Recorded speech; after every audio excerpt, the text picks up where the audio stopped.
ఇచ్చేసిన అధికారులందరికీ కూడా నా ప్రత్యేక నమస్కారం. My wholehearted namaskaram's to all the representatives of the premier banking institutions and insurance companies. On behalf of people of AP and our government, our heartfelt welcome and namaskars to you all.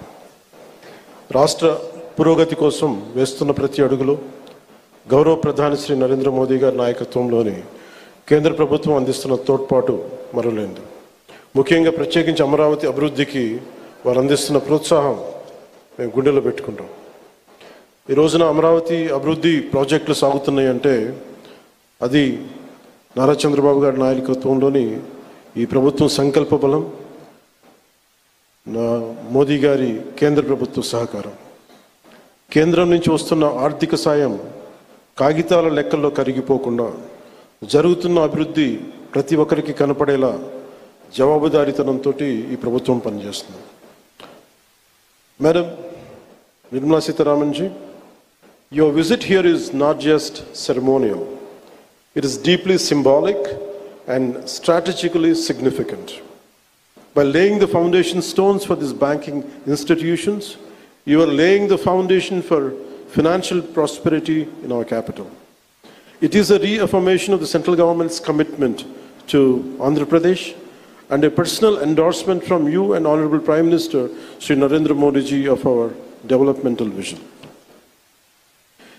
నేడు bank of India, Indian bank, bank of Baroda, IDBI, LIC లాంటి premier banking institutions, అలాగే బీమా సంస్థలు ఒకటే చోట ప్రత్యేకించి ఒక banking స్ట్రీట్కి ఉండటం చాలా దేశంలో చాలా అరుదైన సంఘటన. అలాంటి దానికి పునాది వేసిన బ్యాంకింగ్ స్ట్రీట్ అమరావతి నగరానికి ఆర్థిక శక్తినిచ్చే అతిపెద్ద అడుగు. ప్రధాన బ్యాంకుల కార్యాలయాలు, ఆర్థిక సంస్థలు ఒకటే చోట ఉండటం వల్ల ఆర్థిక కార్యకలాపాలు, వ్యాపార లావాదేవీలు చాలా వేగంగా పుంజుకుంటాయి. పెట్టుబడిదారుల విశ్వాసం పెరుగుతుంది. ఆ విశ్వాసం అమరావతిని ఆర్థిక కేంద్రంగా నిలబెడుతుంది. దీనికోసం 1300 కోట్ల పైగా పెట్టుబడి, 6500 మందికి జీవనోపాధి ఎంప్లాయ్మెంట్ జరుగుతుంది. అలాగే మాట కట్టుబడి ముఖ్యంగా అమరావతి రైతాంగం 34,915 ఎకరాల భూములు రాష్ట్ర భవిష్యత్తు కోసం ఇచ్చిన రైతుల నమ్మకమే మన రాజధాని నగరానికి ఈ పునాది. నేడు పునాది వేసింది కేవలం భవనాలకు కాదు, ఆంధ్రప్రదేశ్ భవిష్యత్తుకు పడిన పునాది. ఇది అమరావతికి ఆర్థిక కేంద్రం, విద్యా కేంద్రం, ఒక పరిశోధనా కేంద్రం, ఒక మంచి పరిపాలనా కేంద్రంగా ఎదగడానికి నేటి పునాది బలం చేకూరుస్తుంది. ఈ క్రమంలో కేంద్రం నుంచి అందుతున్న సహకారానికి నిర్మలా సీతారామన్ గారికి ప్రత్యేకంగా ధన్యవాదాలు తెలుపుకున్నాను.